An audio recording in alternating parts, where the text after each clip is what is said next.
think he will. Yes, he does. Going to happen? And yes. One of the things that I'm thinking about this relationship all the time about the top tier suicide / jungle heroes, or even just top tier heroes in the entire game in general, and that's basically Wild Soul and Keeper, in my opinion. And I feel as if you're Hellborn, you need to blind ban both of those, or you need to blind ban none of them at all. And what Swimmelons did right here is he blind banned just Wild Soul, but that's going to give a very, very easy pickup to Keeper. See, now actually Tempest is locked up by Beacon as well as Ophelia. I find that kind of interesting as he locks up Ophelia. But Keeper is just the superior pick in my opinion. But if you lock up both Tempest and Wild Soul as well as Keeper being locked in that pool, I think you have to give an edge to the team that's picked second of the lockpick pool. And I've seen TDM do that a number of times, and it's a very strong strategy. I've actually talked about it with MyNuts, and he validated that point for me. So I find it interesting that he only blind bans out Wild Soul and not both, or none at all.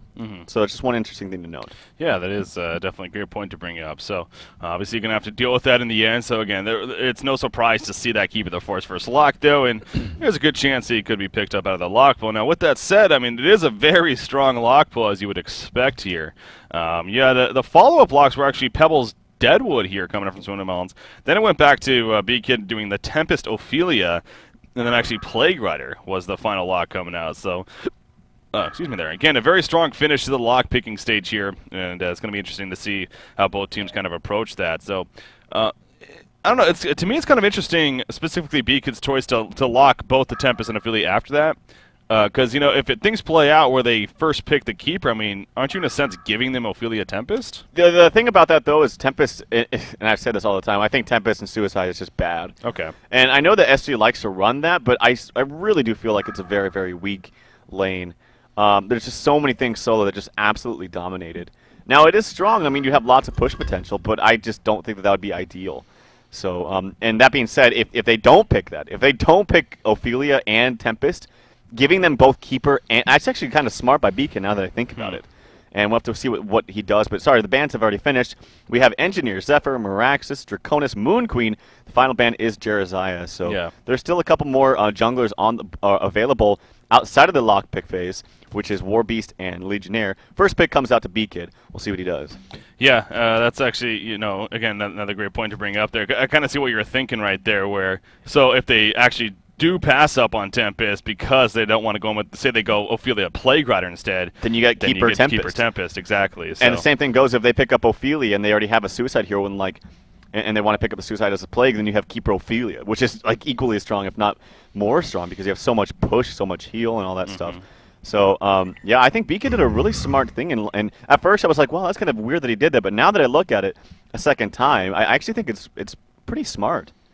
Beacon going next level there with the lockpick. So, yeah, we'll see how that plays out. Aluna is actually going to be the first pick here coming out from Complexity, so no, nothing wrong with the Aluna first pick necessarily, and getting that strong support out of the way. Now back over to Stay Green, of course, and we'll see how they like to follow this up. So, you know, something like a Torture, I know Swimmelons loves to run, so we'll see the possibility of him perhaps. But you got Bubbles, you got Magmus, Moraxis is not actually there, he's banned, but of course, plenty of options. Oh, you got your Silhouette carry. I know, actually, Complexity especially, they love to run her, so we'll see if that's eventually picked up. But okay, there you go. Silhouette and Warbeast, actually, going to be picked up here by Stay Green. So interesting, because now they have their jungle, and that's going to make things interesting. Well, basically, that says that they're not going to pick either Tempest or Ophelia. And that's going to mean that Complexity can pick either one of those, along with Keeper the Forest. Yeah. So, I don't know. I feel like that's very scary and a very risky thing to do. Also, Warbeast, if they do decide to go like Keeper Tempest, well, okay, SG still could go Tempest as long lane. I still think it's bad, but they still could do it. But if they pass up on the Tempest in the lockpick phase, then you're giving them Keeper and Tempest, which are both great heroes against Warbeast. So I'll have to wait and see what SG decides to do out of the lockpick phase. Silhouette's fine. Warbeast, I think, is a little bit questionable this early on, unless they do have a very strict plan about picking up Tempest as a Suicide. But again, I just feel like it's not the strongest thing in the world. But we'll have to wait and see. Aluna, by the way, is a good first pick. Wretched Hag, I totally saw that one coming. Complexity loves Wretched Hag. They can run that in the Suicide, and they're going to go carry Hammerstorm actually here to pair up with that Aluna mid. And Hammerstorm, we have seen him from time to time recently, more recently than not. And it does have good success, and B-Kid usually is the one to play him and plays him quite nicely. Yeah, he's definitely gone through that phase, and exactly, Beakid, especially as amongst other players in the scene, have definitely proven that the game. Well, speaking of that, I mean, Slicks himself has also proven that Hammerstorm can by all means going to be that carry option. So, yeah, going to be over here for complexity, and we'll see what they make of that, and obviously that on top of the Wretched Hack kind of gives him a couple of options in terms of having the carry potential. But yeah, I mean, it is going to be. It's going to be interesting with that lockpick phase, even more so because of that Warbeast pickup as he kept going back to him, and the fact that they're going to get Keeper and then pretty much either Ophelia or Tempest of their choice. That's definitely quite a bit to give up. So, I think this is going to be an Amphora. Yeah.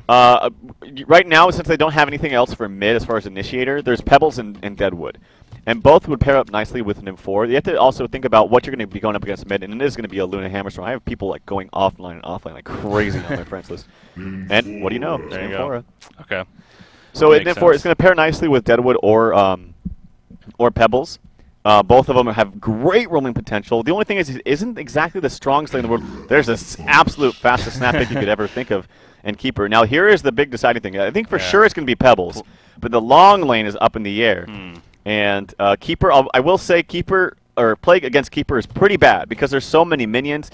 It almost does beg for a Tempest pickup right here. But then you're also giving them, Ophelia and Keeper. So I feel like Complexity just did a really smart draft this game. Yeah, and specifically Beakid, of course, being the captain for the team. So Pebbles, again, this seemed like pretty obvious for you as far as that gonna be their option. Now, Swinamel's clearly thinking about this one. Has about 20 seconds left here of extra time. We'll see. You got to think it's either that Tempest or the Plague Rider, though. It's just a matter of choosing between those two. So I think it has to be Tempest here. Like Plague would just be terrible. Now, they would run a Suicide Tempest, but think about it. Wretched Hack against Suicide Tempest is going to get destroyed. They do go with Plague, but I really think that Plague is going to be pretty weak here. You're going to have the minions to stop you. You're going to have, there's strong, and now it's going to probably be Tempest right here. Like, Ophelia would be strong, but Tempest against Warbeast, I mean, Plague could cancel it, but that's really not the biggest issue. I mean, the fact of having those two strong AoE ultimates is so freaking strong. Paired up with Hag, paired up with the Luna. I think Tempest would actually be the better pick here than Ophelia. I really do. Well, you're going to be Kid spending his extra time even, thinking about it as he should, down to 25 seconds and counting. But, yeah, I could definitely see the reasoning for the Tempest pick up here. So, again, Plague Rider, a very strong Suicide option, of course, but so you're pretty much saying, with this Plague Goo, it's going to be absorbed a lot by the minions, especially from Keeper of the Forest, and that's why you're concerned about that. Yeah, and also even if they go Tempest or Ophelia, either one doesn't matter. They're also going to have minions. Yeah, you're right. They do go with Ophelia, and I think it's more of a comfort pick, honestly, because Chessie does play Ophelia so well. Yeah. I do assume that him be on that role, and then probably Moonmeander up in the solo or the Suicide role.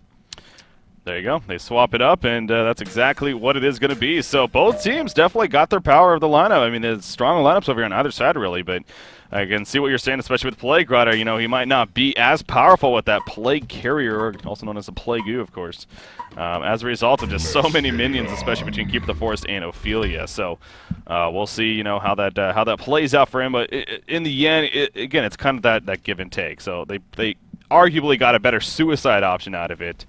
It's just a matter, will he ultimately bring as much team fight potential than maybe that Tempest would have brought. So in the end, they went with the Plague Rider, so they got to stick with it, of course, and we'll see how that works out.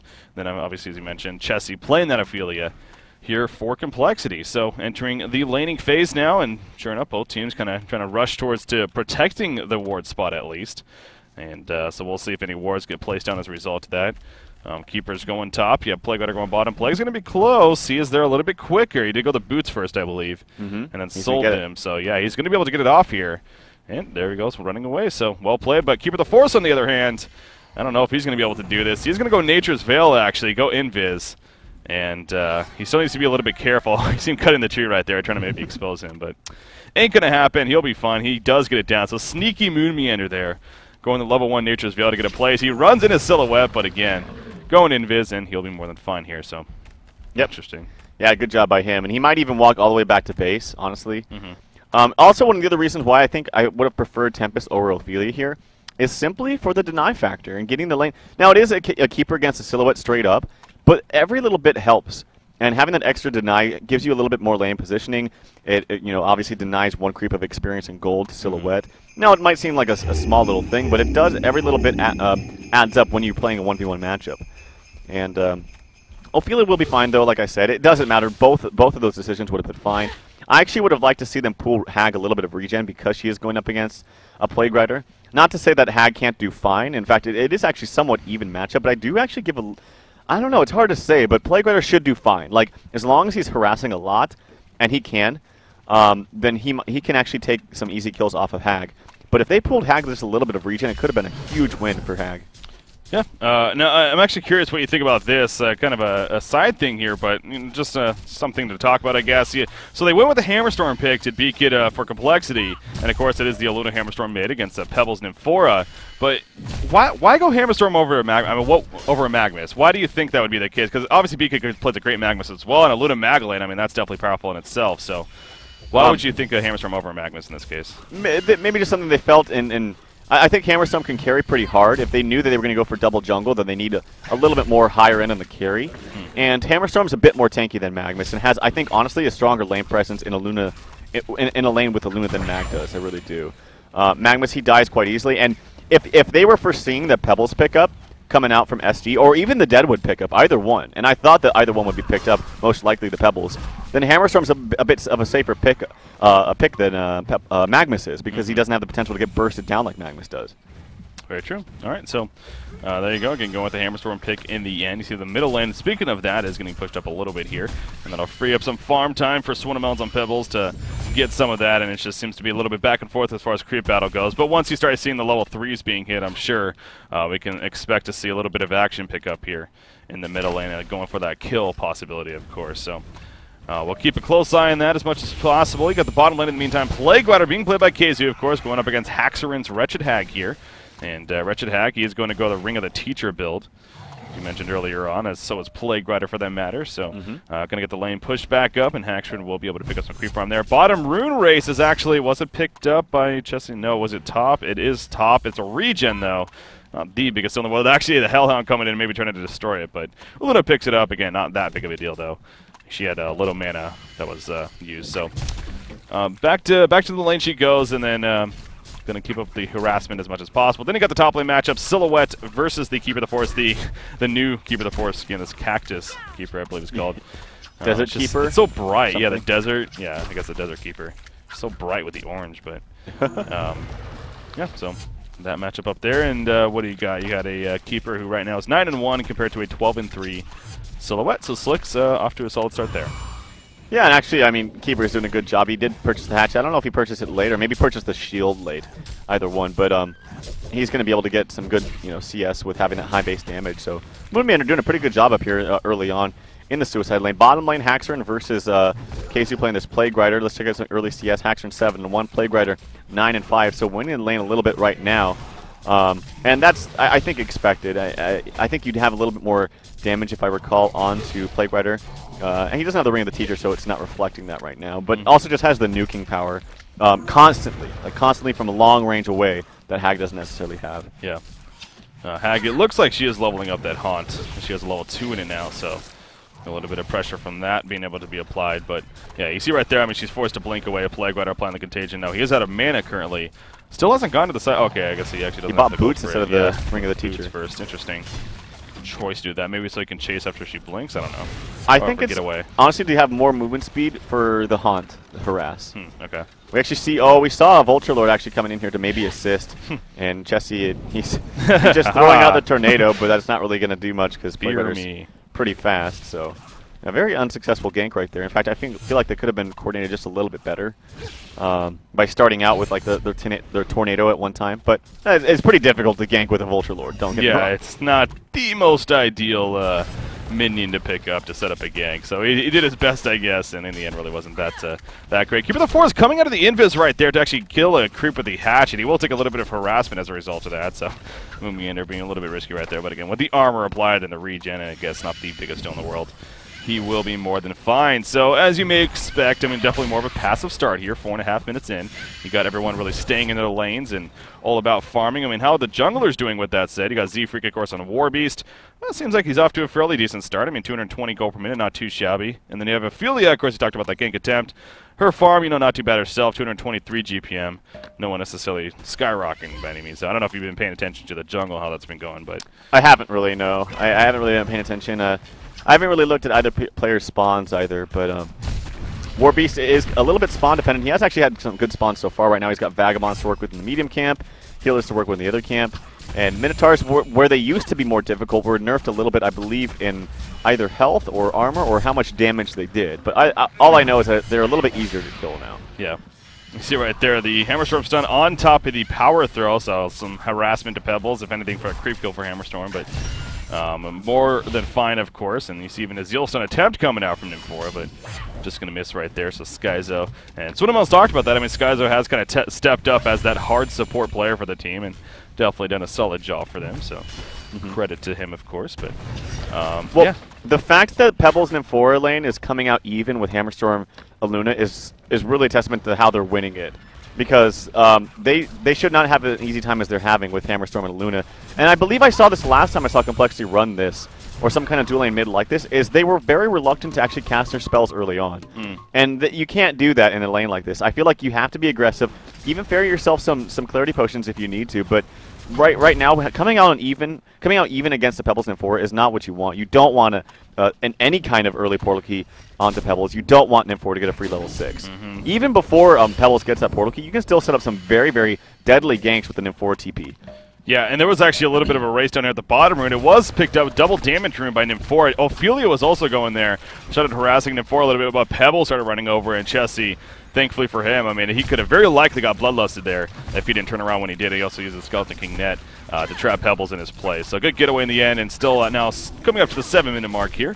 No bloodlust kill just yet between these two teams, but yeah, I mean, Swinnemel, speaking of that, the creep farm, I mean, 30-6 compared to a 29-3 Hammerstorm. So as you're just going over, the fact that it's even that close, I mean, hell, they're even winning by a creep score or two. Yeah, is very good news for Swinnemelons and crew over here in Stay Green. So, yep. See, right now he's spamming this mana, but this needed to be spammed a lot more. You see, even just those. I mean, yeah, they're level 5 and 4 respectively right now from Hammer and Aluna, but that took out half of his damage. And if you did that from starting level 1, yes, it is a Hammer stun. You don't want to use your stun so liberally on Hammer because your mana pool is so low, but you need to take control of the lane early on, especially against the Pebbles.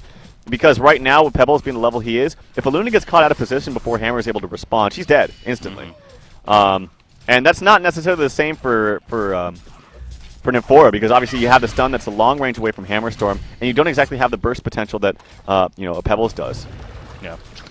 Well, again, it's for the most part, though, we really have a case of this game of everyone just staying in the lane. No gank attempts really being set up by either side, and the junglers kind of just doing their passive thing here. And obviously we saw the gank attempt, I guess, somewhat at the bottom lane, but, going back to that, was a Vulture Lord who really didn't execute too well, and it was a Vulture Lord. I mean, really nothing came out of it. So, still, again, just more about the farming style here. You do have Ophelia is coming back over. She does have a Skeleton King and a Vagabond leader now, so a little bit more ideal. And actually, we're going to see net here probably. There's the nuke from the Vagabond. There's the net coming out. In comes Roshan. Bat Blast going to be used. The Plague is going to start bouncing around. The creeps will bounce back to Ophelia, perhaps. No, just between the creeps, but it is going to kill off the creeps. However, down goes Plague Rider and hacks her and picks up the Bloodlust kill. So it works out very well for Complexity when it's all said and done right there. Yeah, good spread from Chessie as well. He spread himself away from his creeps. The creeps absorbed all the damage. I felt like towards the end there, actually, Chessie could have healed and totally saved all his creeps. I feel like that would have been a smart play for him, but just felt like he wanted to use the heal for another time, and maybe felt like he couldn't time it properly, but I feel like he actually could have. Yeah. So, nothing to discredit them. They did get the Bloodless kill, but look at the stat attack. They're still in favor of Stay Green, actually. And it's simply because Warbeast is having a very, very good jungle right now. He's level 8, 2 levels higher than Ophelia. Despite the fact that Ophelia had ganked and got a little bit more experience from that kill, Warbeast is just a faster farmer once he gets over that hump of, like, level 5. Yeah, and you see he's just sitting in the jungle, of course, working very close. I think he's very close now to the Abyssal Skull, if he doesn't have it already, actually. I know he just spent some gold, so I feel like he actually may have it. It's just a matter of the courier going back and then having it delivered. If anything, he just needs the pattern, which he should be able to pick up by now. So that, of course, that's the core first item that he always looks for. I mean, I keep going back to this top lane every now and then. I see Silhouette here, of course, being played by Slicks, middle lane. Nope, no action. Slicks is, he is pounding in auto attacks every now and then to Keeper, but Keeper with that armor, especially in the region, it's just, and now Ring of the Teacher on top of that, you're just not going to really apply it now. So he's just easily kind of absorbs it, and as a result of that, I mean, he's 45-7 on Keeper.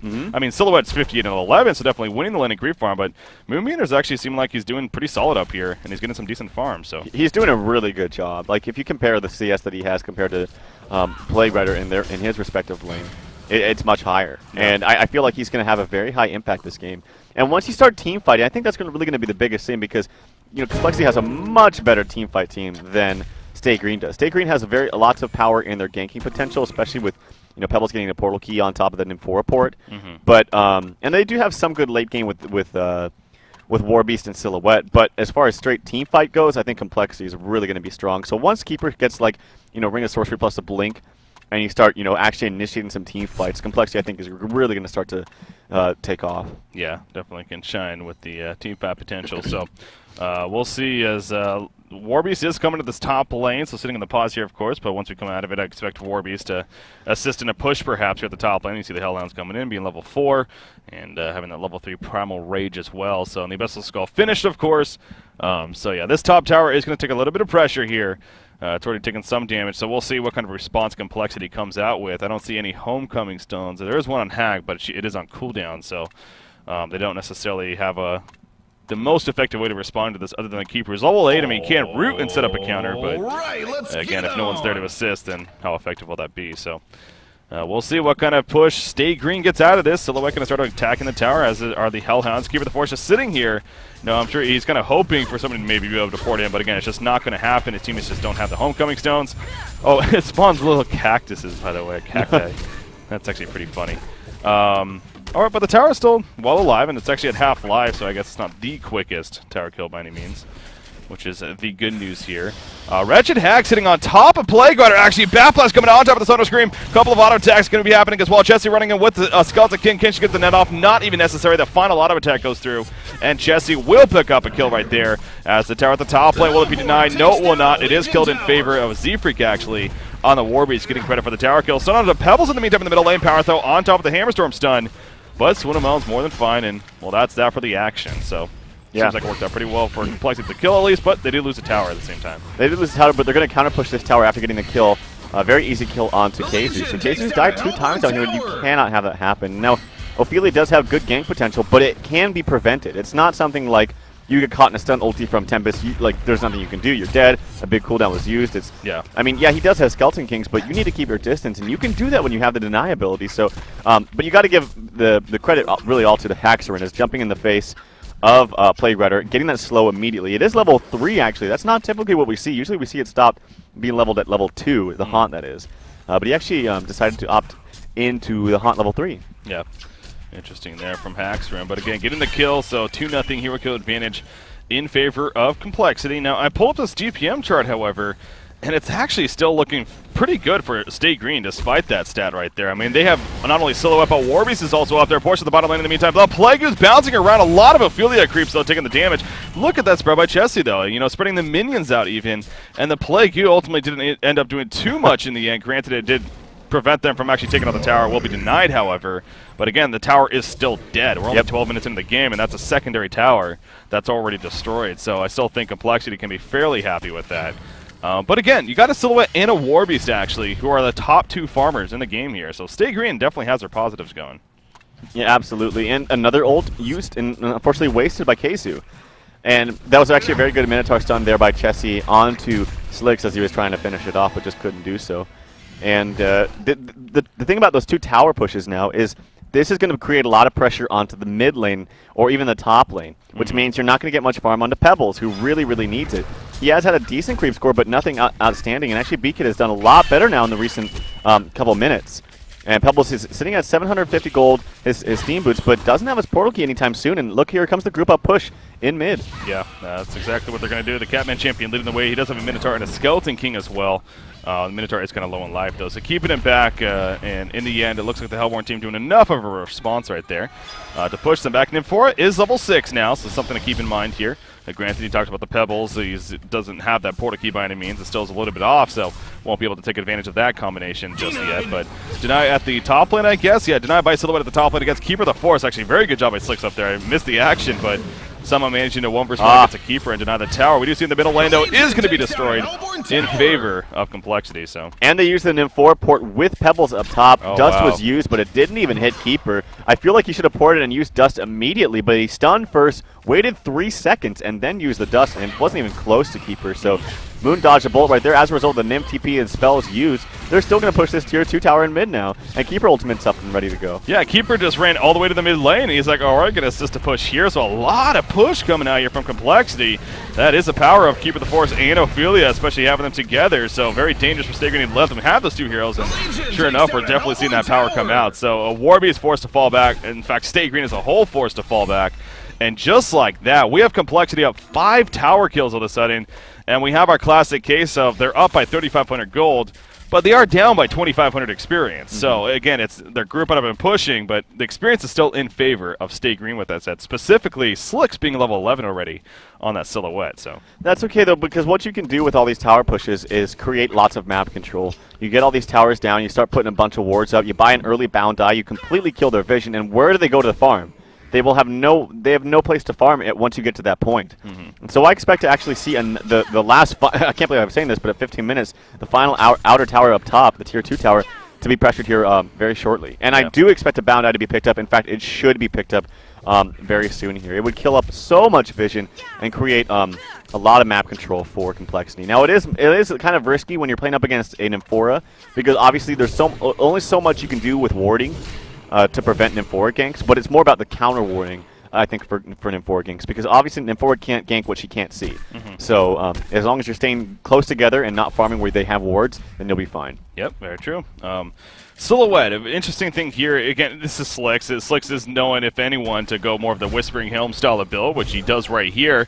Again, he's not going the what others seem to go with, the Null Stone, and to say that portal key, at least, here. So going the early Whispering Helm, you comment in the past, it usually means they're saying, all right, we're fine taking this more into the later game stage, and that's kind of what he's preparing for with a pickup like that. But also what you're talking about, top tower getting pressured, and sure enough, Complexity going up there, almost as if it's routine. And they're going to pressure it, and they're going to get it. I mean, there's no way SD is going to even remotely defend this. That's going to be all outer towers lost, only just about 16 minutes into the game. So, really, Complexity taking advantage big time of that push potential. But yeah, how about the Whispering Helm, Troy? Oh, no, Beak's taking a really risky move right here. He goes for the regen bottom, and he's going to get cut off by Plague. That was a very, very big mistake. You're going to see the Nymph port right in front of him. He is now completely cornered. I don't know what he was thinking being so greedy and taking that regen rune. He didn't even need it. He had full HP. He was just trying to mitigate it from Pebbles. That was a bad decision. But nonetheless, it does free open a little bit of space up top, but I don't think it's really worth it in my opinion. Oh, geez. Look at the top lane, though. The tower's taking a lot of damage already. Ports are coming in, though, and actually Complexity, they might want to be a little bit careful. They're definitely at a numbers disadvantage here. So they are going to start to fall back, but a lot of damage done to the base tower already. Again, we're not even 17 minutes into the game, and they're already getting a base tower nearly killed, about 2/3 of its life or so. So yeah, great job for Complexity right there. BK definitely a little bit of a mistake there, you can argue, but in the end, seems like Complexity ultimately had a lot of positives coming out of that. So. By the way, before that was happening, they were attempting Kongor on the I did see that. War Beast was actually over there with the Abyssal Skull, but not nearly enough damage quickly enough, so. It just falls back, and it's not worth it. So, okay, so things calming down here. Again, Silhouette, choosing to go the Whispering Helm route, probably into a Shrunken Head here now. Again, Slicks usually is known for going the Whispering Helm. You fine with that this game here? Honestly, I've never been a big fan of the Whispering Helm in this kind of game. I still think Nullstone is fantastic, and you know, you're going to be going up against the Hellflower if there's a hag in the game. Like, no doubt. It's going to be purchased. And that being said, other than that, as far as being able to jump into Silhouette and you know, use a spell that's a single target spell, it's really basically Hag and Hammer. And those are great spells to block. So yes, Hammer Stun can be used on creeps and stuff, but that still leaves open the Hellflower to be blocked. So I still think that Nullstone would be fantastic here. And maybe not Shield Breaker, as I do like Shield Breaker, but I've always stood by this.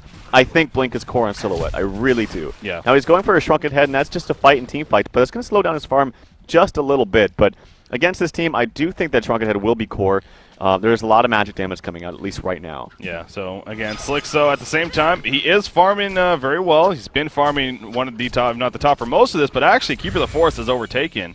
So, man, again, going back to Moomian on that Suicide Keeper of the Forest, he really has done a phenomenal job, and here he is sitting at the top of the game, 380 gold per minute just about. Now, Silhouette's going to be locked up by 1 Minotaur. There's the second Minotaur, so now we're going to see a roof from the Skeleton King. No, we're not. The support is there enough to scare off Chessie and his minions.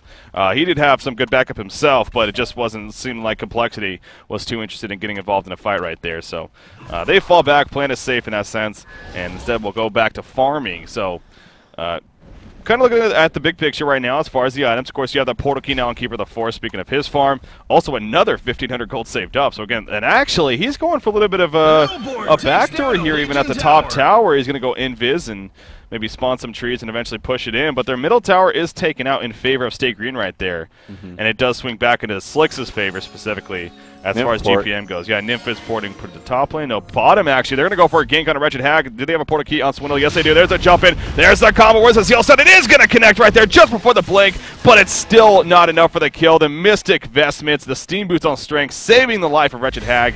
And she will port out. The Hellhounds were coming over, but she's going to find that hole right there. That was all that was all Chessie. That was the heal from Chessie that totally saved him right there. Oh, true. And not to mention everything else you mentioned with his Mystic Vestments. That helped too. But had Chessie not healed right there, that would have completely been a dead Hag. So good communication, good teamwork.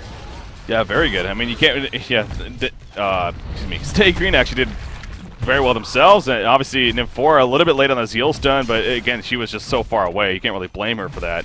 It's just the positioning wasn't the greatest for her. So definitely good getaway right there and great assistance from Chessie. Now back to Conqueror. They're going to attempt Conqueror again, but look at this word aside from Franzi.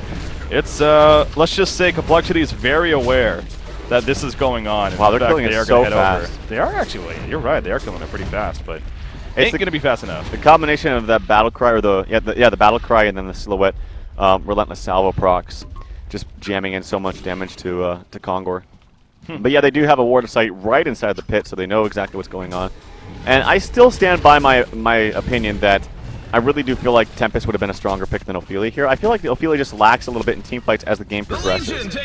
He's very strong in pushing towers early on, but and he actually does. Yeah, Keeper does backdoor that top tower, and is now making his way towards Congo, which is dying very, very quickly. They need to make a move now. Again, they have the ward of sight, so they know exactly how much life he has. Here come the minions. They're going to get the stomp to go off the Shrunken Head activated by Silhouette. Silhouette will pick up the Token of Life, and here we go with the big fight. Warby's going to be locked down. He will not ulti farm. He'll die instead. And there's the split up from Silhouette. The Plague Goose bouncing around, but again, the creeps absorbing so much of that damage. The root was already used in the background by Keeper of the Forest. Hammerstorm ulti activated, but not going to be able to do much. Pebbles jumps back in, says he wants to go balls to the wall, goes in for the fight, but at what cost right there? Swindle will fall. The team backup was just not in time.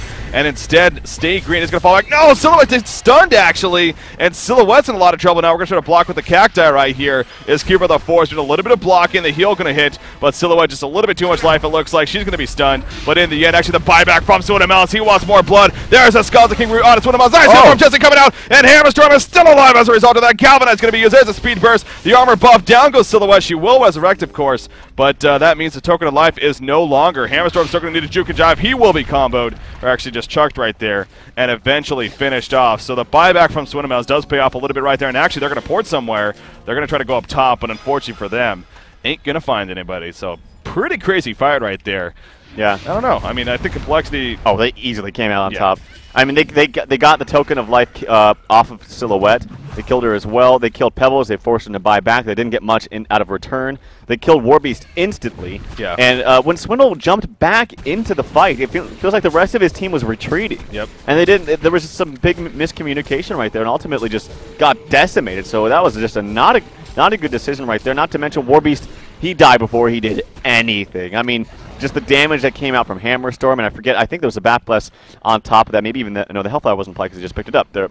But that was a lot of damage on the Warbeast. He couldn't do anything. He couldn't even ulti farm. Yeah, he just got locked down the whole time. So you're right. That was a big part of the fight. And I agree with you. I'm not sure what I was kind of when I was doing the play-by-play. I mean, What was Winnemone's thinking? Not too sure. Again, it could have been a case that not necessarily what he was thinking. It was more of a case the miscommunication. I mean, clearly he wanted to go back in, which wouldn't be a bad idea, but you need your team to join you. You can't just jump back in. You have no other person with a port. Like, your Warbeast True. is dead. Your Silhouette has low HP with the token trying to run away. She has no Blink Dagger. No one else can run in. All the spells were mostly all used.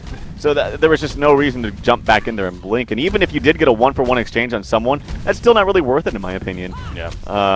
So yeah, a little bit overzealous perhaps, but yeah. So complexity again. No, I keep looking back at the team stats as usual, but so it remains 5,000 goal lead for complexity, but still the experience lead in favor of Stay Green. They got about a 2,500 experience lead. So again, Stay Green still has many positives themselves, especially that Silhouette. What's that? Nymph port. Nymph port there, and the jungle. Actually, they find Wretched Hag is going to be enough damage. The blink at the last second. The heal from Chessie yet again. Yeah. And Wretched Hag will survive. So Chessie, man, coming out with the clutch heals here on Ophelia. Great communication between these teammates here. Absolutely. He is on par with that. And just being so fast with that. And the funny thing is, too, is if that heal wasn't level 2, last time it was level 1, now it's level 2, and they both just barely saved him. Had that been a level 1 heal, he would have been dead as well. So yeah.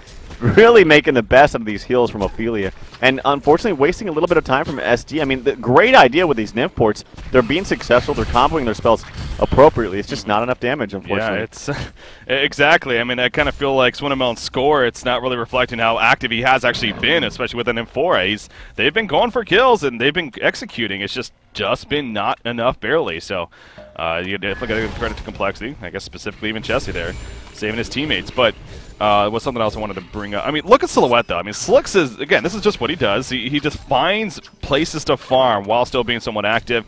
He is in a little bit of trouble right here. We do have a Wretched Hag who's invis sitting right next to him. Now, I don't know if... okay, she is going to open. There's a Bat Blast, a Hellfire, of course, applied. The Sun Stream coming out. The HoN is applied. There's a Shrunken Head, though. He's going to try to turn this around, perhaps. The Tree Grapple. Where's this? Oh, he doesn't have enough. There we go with the stun, and Wretched Hag will fall right there. Well played by Silhouette. Even using the Vagabond leader with a nuke to help finish him off and the attacks.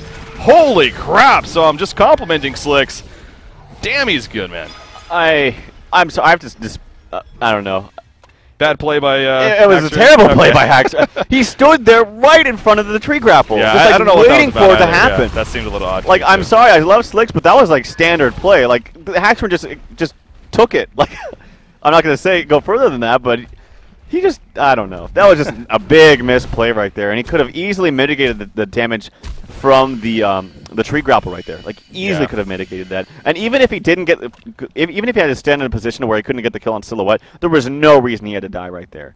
So, I mean, it was a good turnaround, but that was just a standard play and just a big misplay by Hax. Yeah, the more I'm thinking about it, again, I kind of caught up in the moment, I guess, but you are right. I mean, it was kind of silly how, well, as I was even said, I was a little bit curious if Hag would have even had enough damage herself. With the Hellfire especially, it looks like she was going to.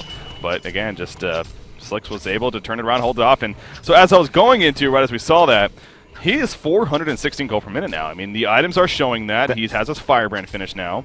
That kill single-handedly puts them like in a much better position, because Silhouette is the one that's really going to need the farm. Warbeast, I think, is going to have a pretty hard time this game. Now he is getting, he is nearing that Shrunken Head, which is going to be great for great for Keep of the Forest. But Keep of the Forest is going to have a Restoration Stone here very shortly. Yeah, see some action up top. Yeah, he's going to get caught out here. There's no way he's getting away. He's going to go ulti form, being stunned. Support is nearby, but they choose not to initiate. The damage was already done, and probably the safe route. They were still at a numbers disadvantage there. Silhouette was not with them, so decided to just say, you know what, you got our Warbeast, let's just fall back. So at the same time, great pick from Complexity, excellent initiation. And again, Z-Freak seems like his GPM hasn't been the worst, but definitely not having the biggest impact this game. I mean, he's 0-2-0, so that kind of shows it right there as far as his impact goes. So and even building damage, you think Warbeast would be high in building damage, but only 7% overall for them. So. Yeah, absolutely. And they're going to push this. They might bait out a buyout, but he is only 17 seconds away from his death timer. And that's kind of like the awkward position where it's like, God, I feel like I should buy out, but okay, no, they do have glyphs, so there's no reason for him to buy out. It's going to be close, though. I mean, 5 seconds. Okay, the true spawn. There's the minion spawning, though. They're holding this up. Okay, he is going to be up right here. His ulti form should be up as well. Plague Rider going to be jumped on, though, by Hammerstorm. He should be fine for now. There's a root coming up for Keep of the Forest. They want to finish off Plague Rider. Can he get the Plague? Yes, he gets the Plague off. A lot of creeps are there, though. Here comes the Warbeast in ulti form, though. The melee racks will fall, so Complexity has that going for them at least. They're going to start falling back now. Again, they got what they came for. Look at Moomian. It's like, kill me, guys, kill me. He's just running into the base. He has the portal key! Oh, he avoids the stalagmites, and Moomian will him! Oh my god, the Moon fanboys are going to be happy about that one. Chat is going to be exploding, I'm sure. Holy crap. Moon Meander. Big plays. That was huge. Not only did he just make them chase him and baited them away from his team after getting the racks, he actually gets away. Even if he didn't get away, that would have been a fantastic play because he was running the distraction. Yeah. And, but he was still able to get away. That's massively huge. Now, Plague you saw that for the exact reason why I felt like Plague would have been a bad pick here. Yeah. And, you know, I'm already not a big fan of Suicide Tempest, but against this team, Plague just does nothing. There's too many minions, and on top of the double heal coming out from Ophelia, I talk about all the time, the Astrolabe plus the ultimate. There's just too much. And, you know, you have the Shrunken Head up on the Hammerstorm. You expect the Shrunken Head to be finished here shortly on Wretched Hag. She already has the Mighty Blade. She's just basically, all basically Plague is good for is maybe getting a couple lucky bounces if she's very, very lucky at that, and then applying armor to everybody. That's about it. Yeah. Again, armor is good, but yeah, you definitely, you like Plague Rider for the R especially. The Plague who bouncing around in team fights and doing a lot of damage. And you're right, you know, you brought it up in the pregame, and we are seeing what you're talking about in practice here. It just really has not been the most effective in these team fights. It really has been absorbed a lot by the minions. So Bound Eye going to be dropped right here. Okay, picked up by Pebble. So they want to port somewhere, it looks like. Again, they want to try to keep active, but with the complexity completely grouped up, it's, you know, not really giving them much of a chance here. So again, that goes back to Swinamel still being 2-1. He's had that porta key for a long time. He has an M4 teammate. Again, it's not. I don't think it's his fault necessarily. It's because they have been trying. It's just been some clutch saves, and at the same time, Complexity playing it very smart, doing a lot of grouping up. And speaking of that, sure enough, they're grouping up here at the bottom lane, and they're going to try to apply even more pressure. They're keeping Stay Green on their back feet. They know Silhouette is getting some great farm, I'm sure, and it is showing. She's actually going to have a Geometer Speed now here shortly. So her item build is actually getting very, very powerful and very scary even, as she is at 430 gold per minute. And Z-Freak, despite him not necessarily having the biggest influence on the team at this game, he is farming 300 gold per minute, and he is going to have a Shrunken Head here shortly, and of course that will be a very good pickup for him. So yeah, the thing is, what I was alluding to earlier though, is with the Restoration Stone coming up soon onto Moon Meander, I mean, it's going to be very, very difficult to maneuver around as a War Beast. Like I mentioned, he's going to have that Shrunken Head hopefully pretty soon. I haven't exactly kept up on what he's bought or what's in his stash, but he can block one of the ultimates, but from the second one, I think Keeper actually might have enough for it. He did just purchase the Arcana. I don't know if he purchased the recipe earlier. Yep, so he has that to work with. Does he actually have enough mana? I know it's actually not the highest casting cost. It's 200. Yeah, he should have enough. He should easily. Yeah, he could apply some armor and still have enough. So we got to think that, the Porta Key, and then the double root, of course. So yeah, he definitely has enough mana for the combos and whatnot. And in fact, the Restoration Stone being delivered right here. So the Shrunken Head is finished on War Beast, but again, you bring up the great point. It's with the double root now, especially, it's going to really nullify not only War Beast, but of course the whole team of the Hellborn side. So very good, even more so for Complexity. Now, I still, obviously, to help judge where game's at, you got to keep looking back at the overall stats, and it's by no means anywhere remotely out of hands according to those. I mean, again, the experience, if anything, is identical, and you have a 6,700 gold lead for Complexity, which is solid, but not overtaking by any means. But obviously, again, there is more to it than just the stats like that. And right now, it does seem like Complexity is in a fairly confident spot, but Stay Green definitely has their positives still. So I still go back all the time to the lack of portal key onto Silhouette.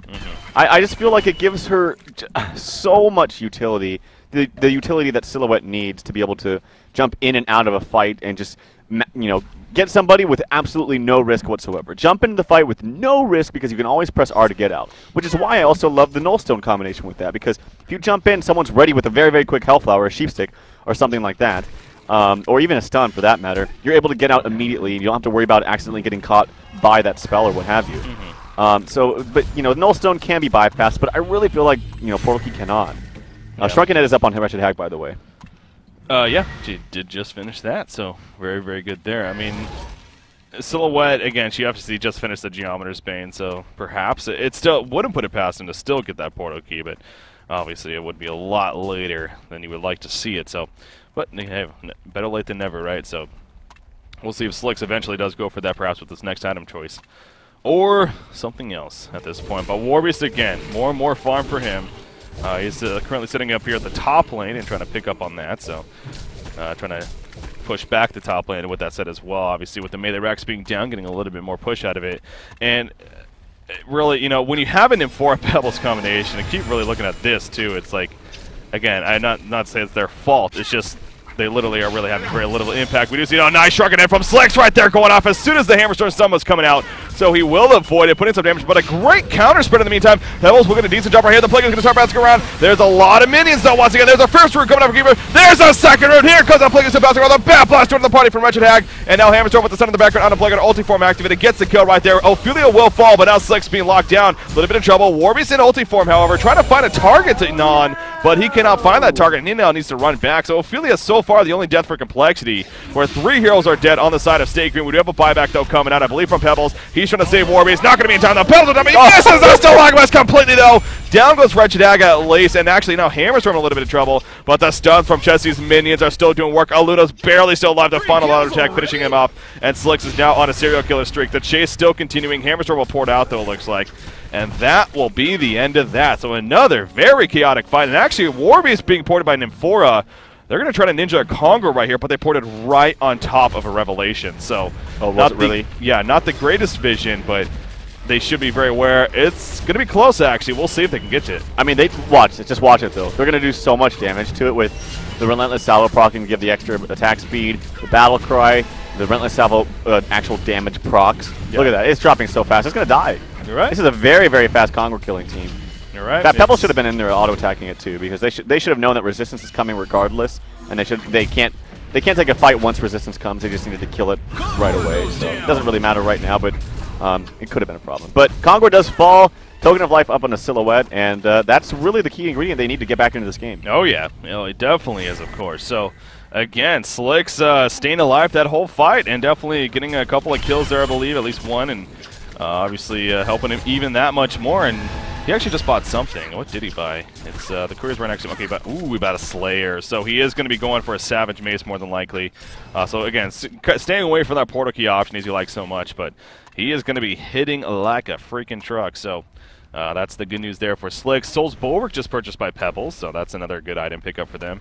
And things are starting to come together a little bit more for Stay Green, no doubt, and that on top of the Token of Life, of course, so very good for them. That all started, remember, with actually a very good reaction by Slicks, who, let me just do a ping all. The Slicks, this is the player with 294 MS right now. He actually shrunk and headed as soon as Beakid jumped in, ready to stun him, so very good reaction on his part. Yeah. And was able to kind of prevent himself from being locked down initially, so well played. Do I dare say it? Do I dare say it before I get called biased? Actually, it's counter biased because I'm actually knocking Complexity. Okay. But it wasn't the fastest blink stun from Beakid, honestly. Okay. It could have been much faster, and I think it was simply because he lost a little bit of vision of where Slicks was, so it took him like he kind of hiccuped just a little bit as to casting that stun right after the blink.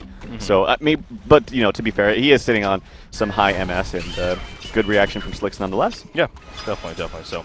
It seems like Stay Green is also feeling a little bit more confident now as far as pushing back themselves. For the first time in this game, really, they're now grouping up and pressuring the Legion towers. You do see an Axe of the Malphite purchased by Hammerstorm, by the way.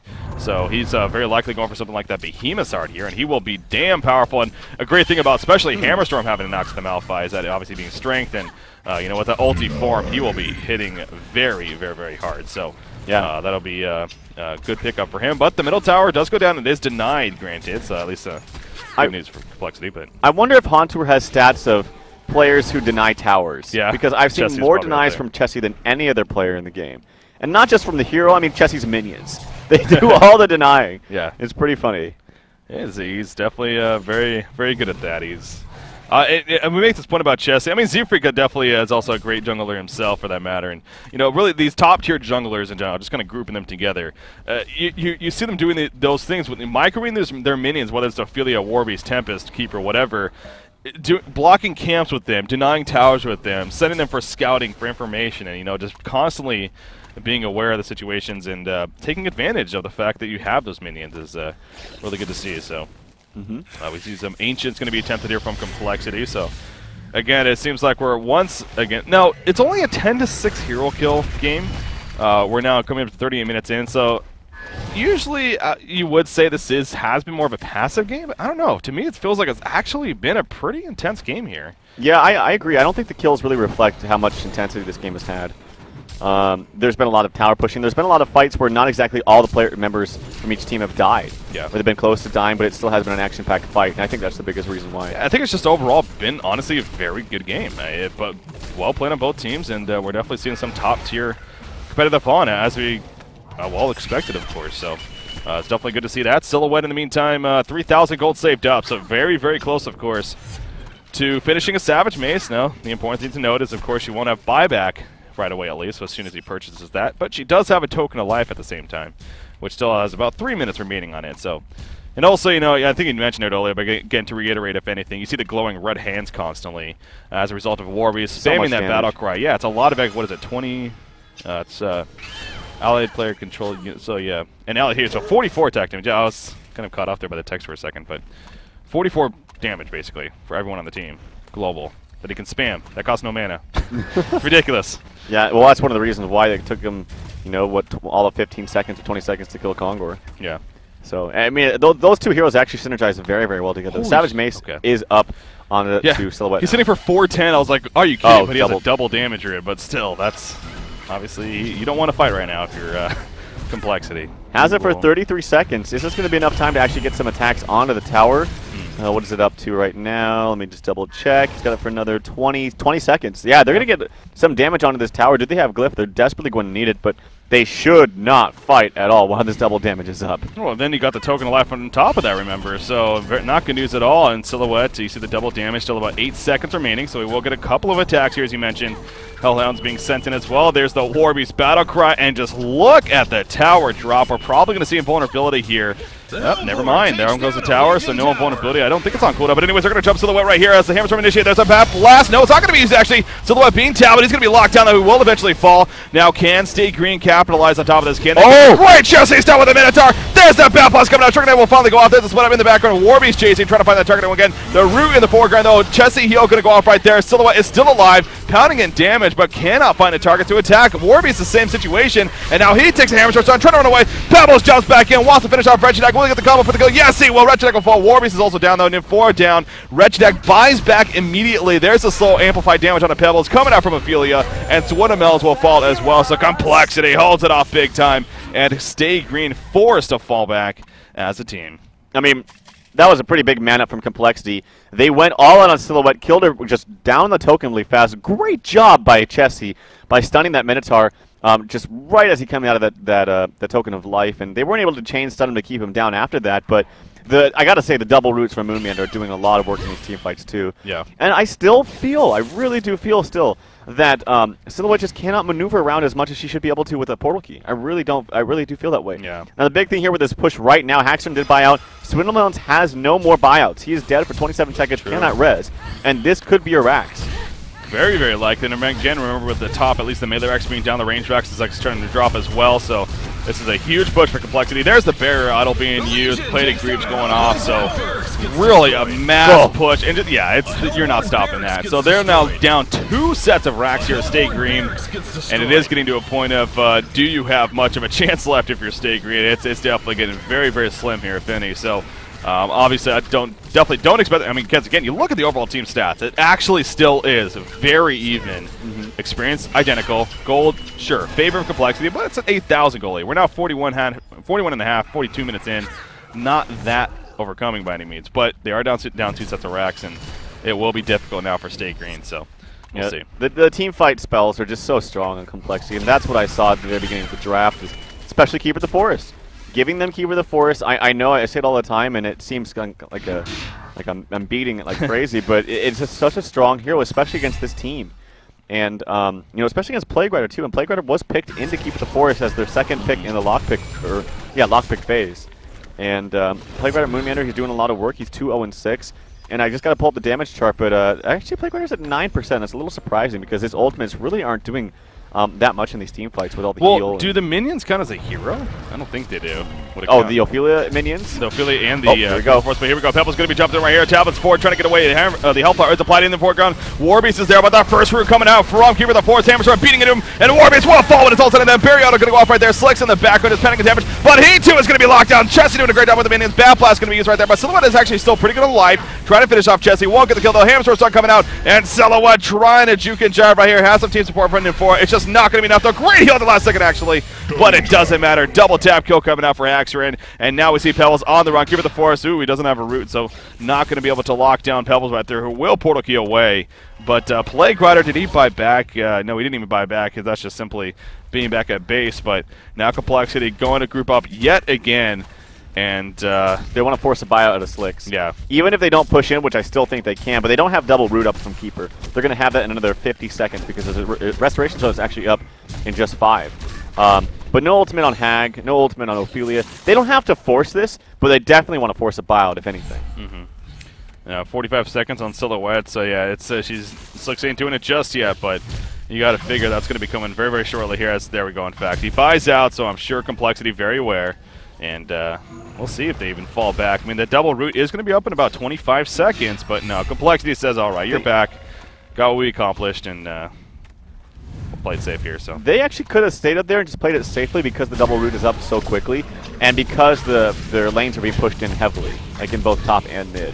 That would force at least 3 or 4 of them to defend the push bottom, whereas only not everybody can defend both mid and top. And if it's Silhouette, that creates a huge opening to jump onto the team with Silhouette not ready to fight. Well, we have them grouping up back here at the bottom lane, so that double root is off cooldown now for Keeper of the Forest, so has that threat to use. But again, another thing to actually kind of remember with that is that he can Barrier Idol, root, and then Restoration Stone, and Barrier Idol again even. Well, so that's so much absorption going. I guess no, you can't actually. The Barrier Idol won't work. Never mind. I was just trying to think of something crafty there, but yeah, never mind. That would be awesome. Yeah. But you can't. I mean, you can't. The Barrier Idol cooldown is what? Let me see here. 60 seconds. I wonder how much time. Okay, 50 seconds. So you can use it'll save you 10 seconds. Save you 10 seconds. There you go. That's exactly what I meant. Exactly. So they're not going to push by any means, but they're gonna go around the Congo pit, and obviously a Hellhound being sent in. So Stay Green aware that was at least maybe thought of. But Hammerstorm now on the front lines. He's caught the Behemoth Star, man. He has 3,000 life, hitting like a truck as expected. There's the stun on the Plague Rider, and Plague Rider will just start melting away. Down he goes. Hammerstorm now being on a Warbeast in the background. Pebbles jumps in, but Pebbles gets stunned as soon as he jumps in. We see the Sharknet on Wretched Act keeping her alive, but Hammerstorm pounding into Pebbles. Pebbles very likely gonna fall as there we go with another stun, and yes, he will go down when it's all said and done. Silhouette again trying to do as much as possible for the team, but he just can't kill anybody. Ophelia just supporting too much. Nymphora's gonna try to pour it out, as Nymphora does actually pour it somewhere. I think it was to the base, yeah, so Silhouette also gets away right there. But GGs are being called, it looks like, and we are going to be wrapping up game number 1 here, so there you go. Hell of a game we had there with Complexity taking on Stay Green. And Complexity, of course, coming out on top, and they're now up 1-0 here, Chalf. That was a fun game, man. It was a very good game to watch, and despite the fact that the numbers were so close on, I really do feel like from the get-go, Complexity just had control of the game. And it's not so much that because obviously the numbers weren't heavily in their favor, but it's just the team comp. Like their team fight was so strong, it's really hard for SG to find an opening. They would have to pick off someone immediately, and I think the main target for that would maybe be Wretched Hag, but. And that would be the target, actually. But Wretched Hag did a pretty good job out keeping her distance in these team fights. Actually had the top GPM on her team, but the top GPM in the game does go to Slicks. And again, Slicks played that fantastically. He had so much farm, was dishing out a lot of damage, but I still feel like in these team fights, he couldn't maneuver around as much as he really wanted to or needed to, as I think as a Silhouette can. And ultimately, though, I think the biggest thing was Plague Rider had no presence that game. But even more so than that, Warbeast, he's 0-6-1. Had absolutely no impact that game whatsoever. And had a very good start, actually. They did. And again, it seemed like Stay Green, they had a lot of positives. When it came to farming especially, it was there, but weren't able to make the best use of the items that they farmed up, I think is the ultimate kind of thing there. So, in the end, Complexity, very deserving of the victory, of course, and, well, they take game number 1, best of the 3, though, so we'll, of course, be coming back with game number 2. So sit tight, ladies and gentlemen. We got a hell of a series here. Wouldn't be surprised to see the other game, just like, well, the last 2 times these teams have played even. So sit tight, guys. We got game number 2, Stay Green versus Complexity, coming up next.